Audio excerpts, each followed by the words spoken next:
Then what do you think I should do? Move, Gray. Man, you are persistent. I cannot allow us to be killed. We are going to finish the job we started. Hello everybody and welcome to my channel. Today I'm here to talk just a little bit about a new movie I saw, and that movie is Upgrade. Upgrade can best be described as a low-budget B-movie sci-fi thriller with a bit of body horror thrown in there. It's directed by Leigh Whannell, who is most well known as being one of the creators of both the Saw and Insidious movies.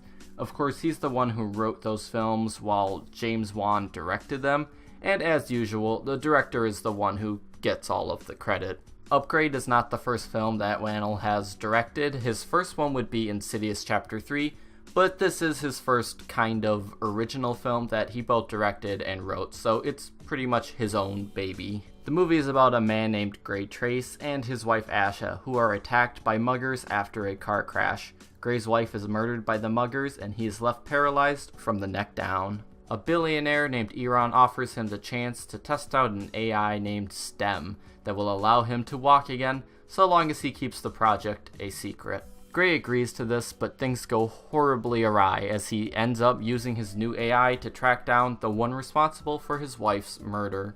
Upgrade is a Blumhouse film, which means it was made for very cheap. When it comes to Blumhouse, that can often be a bad thing, but sometimes it seems to really pay off. You have some really good Blumhouse films like Oculus, Split, or Get Out. Upgrade really works in terms of the budget, as it's the budget that keeps the movie grounded. Like, there's all of this new technology, but the world feels pretty much the same as it does today. Probably the best example of this is how there are like highly futuristic cars in this film, but a lot of people are still seen using modern or even older models of cars.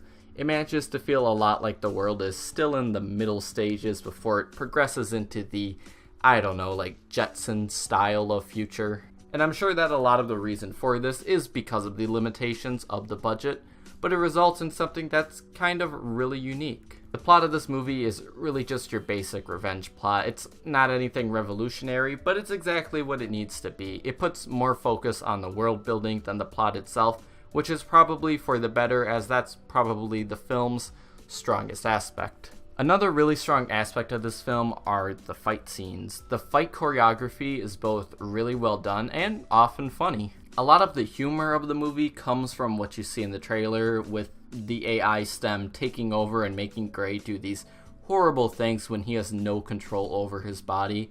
It almost reaches being a very violent slapstick comedy at times, which was great. The way the camera moves during the fight scenes is also really engaging. I don't really know how to describe it, but it's something you have to see for yourself. This film does get very violent at times, and that's where a lot of the dark comedy comes from. It's pretty subtle with it too. It never felt to me like they were trying too hard to make the audience laugh. Like, if a joke missed, it would still work in context with the scenes. I also really admired the lighting in this film. I mean, neon lighting can make any film look like a masterpiece, but it was used well here. There's a scene that takes place in the bathroom of all places where there's like blue lighting on one side and red on the other, and it looks fantastic. Upgrade is a film all about the horrors of technology, but I don't think it's doing the whole like Black Mirror thing where it's solely stating that all technology is bad and we need to get rid of it right away. I mean, at least the protein shake machines seem to work pretty well. But I think what the movie is trying to make a statement on is our over-reliance on technology. It's not that all technology is bad, just that if you rely on it too much, there's always a chance that it can get you into more trouble with the use of it than without it. I think this movie does start off pretty slow, maybe for the first like half hour or so, but once Gray does get STEM implanted into him, the pace really picks up. It's one of those movies that seems to get better as it goes, which really is a rare case, at least for 2018 films so far.